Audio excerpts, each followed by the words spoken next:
What are the biggest disease trends that you're seeing in your practice today? I mean,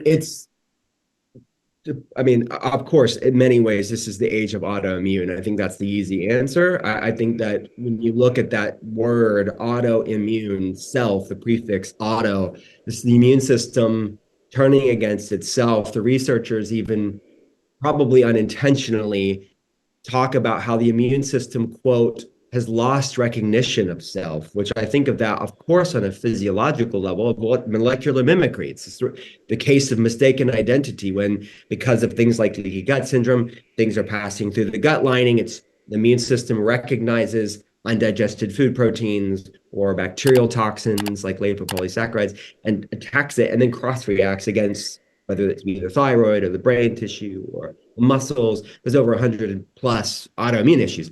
That, yes, molecular mimicry has lost recognition of self. But beyond that, I think of the mental, emotional, spiritual, the stuff that you talk about so beautifully, of what's that sort of mind body component, and then what came first. How much has humanity on a micro and macro level has lost recognition of self? As I talked about earlier, like we forgot our roots.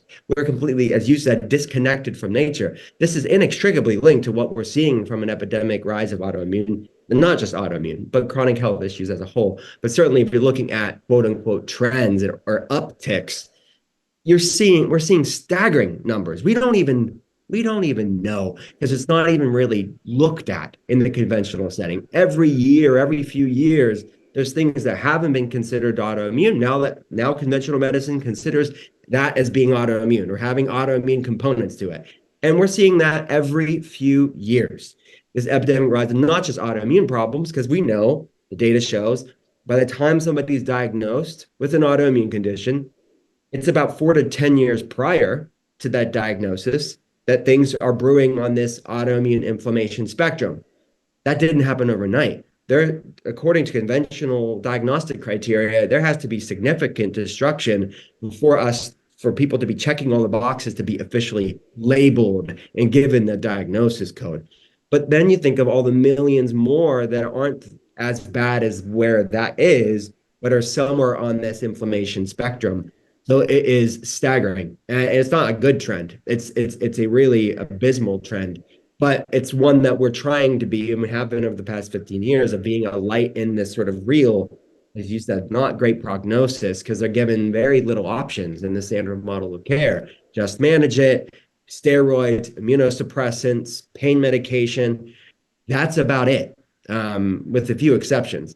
So we are trying to step in and provide people tools to reclaim their health.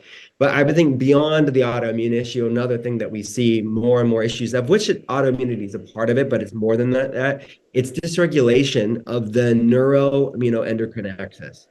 And something that I see more now than ever is that this sort of intersection between the nervous system and the immune system, which is inflammation. Inflammation is a product of, and the endocrine system or hormones. And when I look at labs, you see this sort of cascade of things going on here. They're not checking all the boxes. They're not officially an autoimmune issue, but certainly they're inflammatory. And they have nervous system dysregulation, they have hormonal problems, and they have inflammation levels.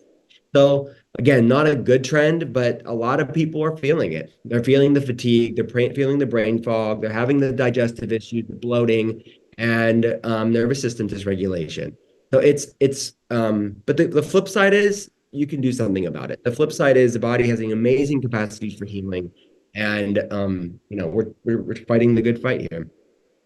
Do you think that nervous system, endocrine access, what you just said, what comes first? Is it the stress dysregulating the nervous system, or is it the like toxicity of our environment that then throws off the communication, which then leads to nervous system, meltdown?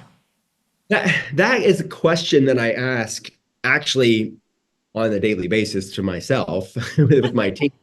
But it's also a question that I asked in my latest book, was called Gut Feelings. And I called it that because it was looking at this duality, this crosstalk, gut and feelings, physical gut, feelings, mental, emotional, spiritual, in that very question. Does the physical impact the mental, emotional, spiritual, or does the mental, emotional, spiritual impact the physical? It's like that old hermetic adage, as above, so below, as within, so without. I think it's both. And I think it's down to the individual. And that's where health history and the very unsexy parts of functional medicine come into play, because it's a story. It's like, what's that narrative? What's your book? What's the book of your health? And what precipitated what, and what came first, the chicken and the egg? These are different for different people, certainly. I'll tell you both. I've seen both. Is that I've seen the mental, emotional, spiritual stuff impacting the physical health, and their physical health. They don't have a lot of. They eat clean. There's not a lot of things going on here. They don't have a lot of nutrient deficiencies. Their gut more or less looks okay, but it's chronic stress, unresolved trauma. The ACE score is really high, like childhood trauma, it's really high, and it's that's impacting the physical. But then other people, they have a lot of bacterial issues, environmental toxins like herbicides, pesticides. They have mold toxins. They have a lot of methylation and HLA gene variants. And they may have had the best childhood and no chronic stress. And they say to me things like, I have nothing to be stressed about, but I feel stressed because they have this physiological stressor. For most people, it's a bit of both. It's stuff from our past, it's current chronic stress, and it's a lot of environmental epigenetic stuff of living in this modern world. So that's kind of my best insight into on it in it, based from what I see. This kind of goes back to the statistics and bioindividuality, which I learned about in the Institute for Integrative Nutrition that I took a long time ago. It was like one of the first. They sent me like a little iPod back when they were like iPods still. OGIIN right here. Anyways, what I learned about bioindividuality, and then recently, like just the inherent flaws of like the prescription model, or even just the supplement. Like, we should be at a sophistication level right now where there can't just be like a normal dosage on a bottle. Like, everyone is so different, even when it comes to vaccines.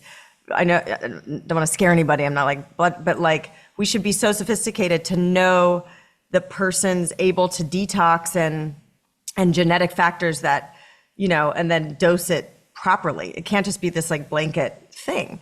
And so I'm hoping that is going to change, but I think people should be aware of like, so there's trillions of little functions and reactions going on in the body, and everybody's so bioindividual. We should be able to get to a place in medicine where it's so customized, whether it's, conventional drugs or vitamins, to your body and what it needs. Absolutely, you're right. And then, look, I think back to the earlier statement that you and I made, like of like the research and data on this stuff to make this more known. These things that we do see clinically, certainly on a telehealth level, but we need randomized control trials. We need actual data so we can scale it and put it on beyond just a concierge telehealth clinic like me. Like, how do we get this into the mainstream, to the average person, and scale it? But change the system too. It's like a whole sort of macro, like existential look at how we're doing health and understanding it. So yeah, these are the questions that keep me up at night too. And for many things, that's why I'm such an advocate for the democratization and the decentralization of this information, and not, fear mongering, not medically gaslighting people, certainly not mandating things. That people should have informed consent about this stuff and look at the pros, look at the potential negatives, look at the relative risks, and decide for yourself. And I think that's why this is so important. And that's why I really applaud mainstream institutions like the Cleveland Clinic, who years ago opened up a functional medicine center. I mean, they're not fringe. They're not sort of this wacky thing. I mean, they are the sort of epitomization of world-class mainstream medicine. But they realize, look, the data speaks for itself. And the people that are still saying, well, functional medicine is woo-woo, it's quackery. I mean, the Cleveland Clinic is slouch when it comes to conventional medicine, and they're not dropping millions and millions of dollars on these world-class functional medicine centers because of woo-woo. I Yeah. mean, anybody who's still saying this is on the wrong side of history and aren't really updated on choice. And I think this is down to choice, like being pro-choice when it comes to healthcare and making the choice for yourself. Like you said, the both and approach, and not saying, well, this is the only way, and shaming people or gaslighting people when they ask questions about their body. This should be basic, like human rights when it comes to making the choice for yourself. And that could be something as simple as, foods and having conversations around it, medications, whatever. But there's such a disconnect, right? There's such a disconnect. There's such a monopoly on these conversations. And it goes back to training too. I mean, the average conventional doctor, I talk about this one, it's in a medical journal. I talk about it in my book, and I may have mentioned it in 2 books, but it's shocking that the average conventionally trained doctor would fail a basic nutrition test. Yeah. Yet the majority of people that they're seeing are largely driven by lifestyle choices. Like there's this whole training problem, because how are we supposed to help people if we're not even discussing the things that's causing the issue in the first place? Let alone, that's just nutrition, let alone things like chronic stress, environmental toxins, and all these other mind body things. So yeah, these are things that I get to fix on a grassroots level, but certainly it needs a systemic look at as well. Thank you for listening to the Heal with Kelly podcast. Be sure to tune in every Thursday for more empowering wisdom and inspiring healing stories. And make sure you hit the follow button on Apple, Spotify, or wherever you get your podcasts so you don't miss that one episode that holds the answer you've been searching for. Oh, and if you found this episode inspiring, please rate, review, and share Heal with Kelly so that we can grow our audience and reach more people. We truly appreciate it. Lots of love.